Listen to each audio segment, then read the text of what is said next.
Good afternoon, everybody, and welcome back to Let's Chat. And today I'm talking with Nadine Hanchar. And Nadine is a counselor, consultant, speaker, and trainer since 1986. She specializes in working with trauma, abuse, relationship issues, and communication. Instead of the client having to fit the therapeutic tool, Nadine is using an approach which can include many types of traditional and non-traditional methodologies. Therefore, the therapy is designed to fit you, the client. Her results-oriented approach is designed to resolve the root causes of issues.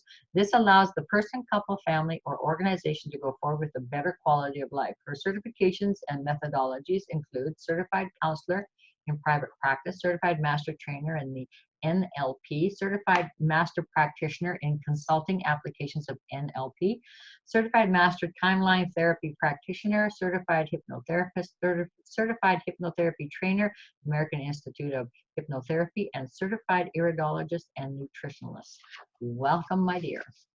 Thank you for having me, Brenda. So we've been having lots of different conversations in our segments, and today we're going to talk about this question. How is the person demeaning you and undermining you? Well, you can be, a person can demean you in a multitude of different ways. I mean, the obvious ones are if they're name calling you down, putting down your activities or telling you that what you're doing is stupid, or that kind of thing. So any kind of insults to your intelligence, or treating you like you don't know what you're talking about, looking away when they're talking to you. What else? They can humiliating you in front of others. That's another one that they can Right. actually do. That's very demeaning. You talked about, you said putting you down, such as insulting your appearance, intelligence, and activity. So let's elaborate on that a little bit more, because a lot of people will think, well, he called me a bitch, or he called me, an slut,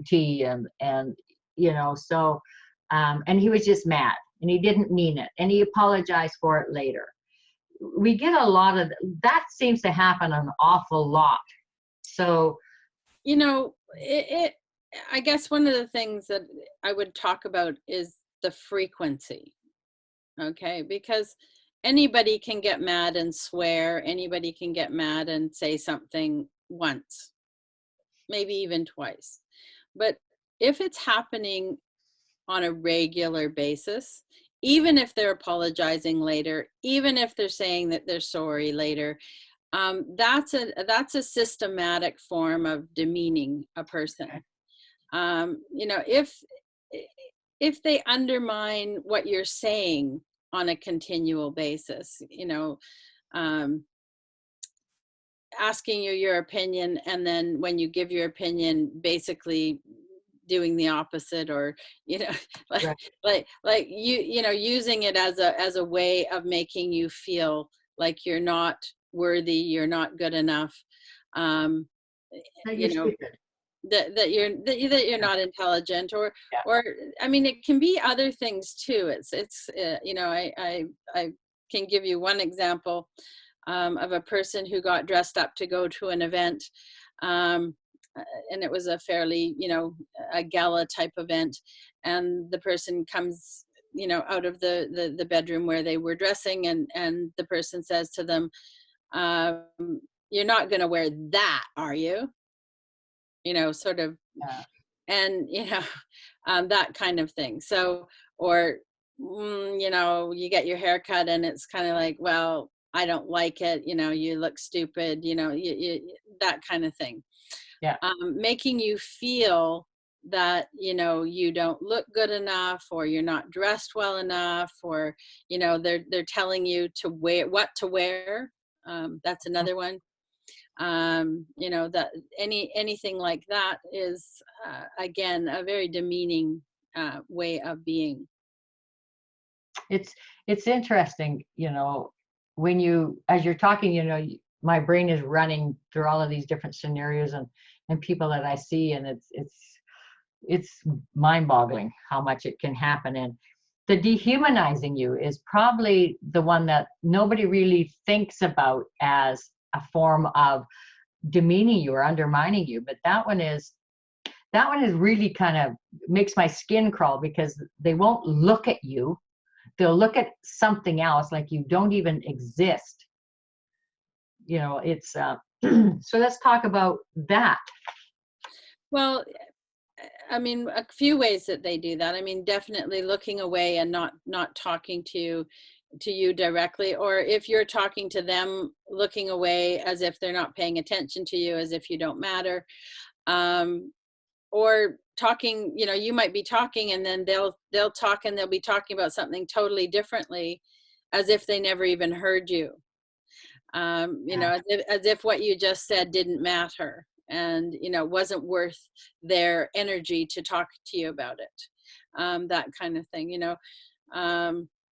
Or just outright saying that what you said was wrong and stupid, you know, or wrong or stupid, or Yeah, you know, that's one thing that I've always said to everybody when they say, well, can I ask you a question? And you're going to think it's stupid. And I always say, there is no such thing as a stupid question, because if you don't have the answer, then how can you think that it's a stupid question? You got to know. So I've always said that. And I often wonder, why do they say that? Like, you know, well, you're going to think I'm stupid. because they've been told at some point that their questions were either irritating or stupid. Yeah. But in my classes, what I say is there are no stupid questions, or the only stupid question is the one that wasn't asked. Yeah. Right. Yeah. And that's So true. That's good. That's a good line. I like that. The one that wasn't asked, because you can use it. oh, thank you. Because people do say that. Well, you're going to think this is a stupid question. And I always say there are no such things as stupid questions. It's just like somebody said to me, well, there are certain topics that you're not going to talk about. Well, the only thing that I don't really talk about is politics and religion. I try to avoid those like the plague.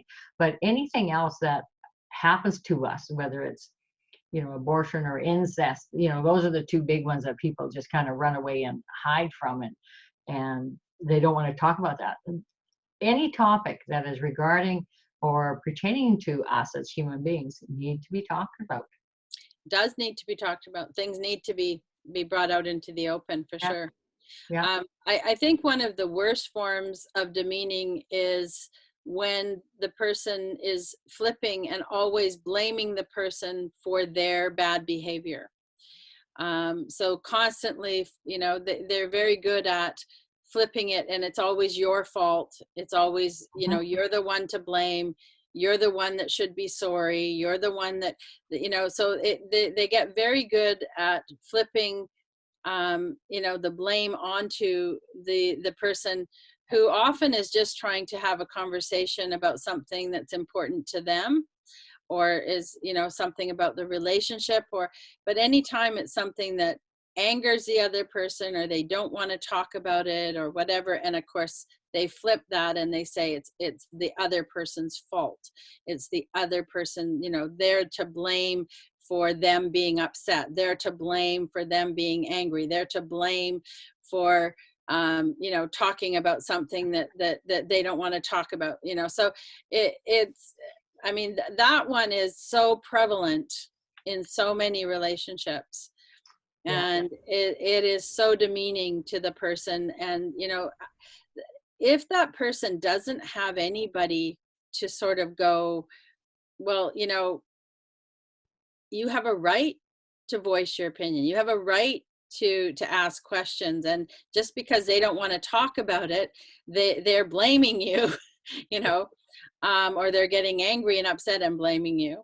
Um, you know, that the person, if they don't have anybody to bounce it off, after a while, they begin to believe that it's their fault. And this becomes really, really pervasive then. And then it's like anytime that the other person doesn't want to talk about anything or doesn't want to deal with anything, all they have to do is get mad and then blame the other person for them getting mad. And then everything shuts down, and that other person doesn't get their needs or their wants or their expression or their opinion voiced. I've had a lot of women and I'll say women only because that's who have shared their stories, that have suffered miscarriages, they've suffered stillbirths, they've suffered babies losing their lives shortly after they're being born. And a lot of them found that they could not talk about it, that they couldn't share it with their families, their friends, or their spouses, because nobody wanted to be able to discuss that. And so they felt alienated and alone. And then they went into the, well, it's my fault, and that sort of cycle. So how can we, if this happened to me? So my granddaughter passed away at 7 days old, and I talk about her all the time, all the time.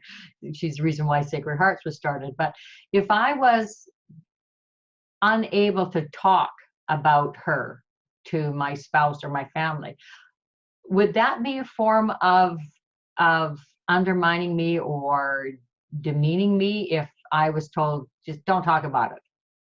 How does that work? Okay, so I think we're talking about two different things in a way. So with something like people that there are just some topics that people don't know how to handle, and they themselves don't have the tools to deal with what you're talking about, and so they can't, they just can't do it. And so it, just because they don't, just because you need to talk about it doesn't mean that they're the right person to talk to, right? Okay.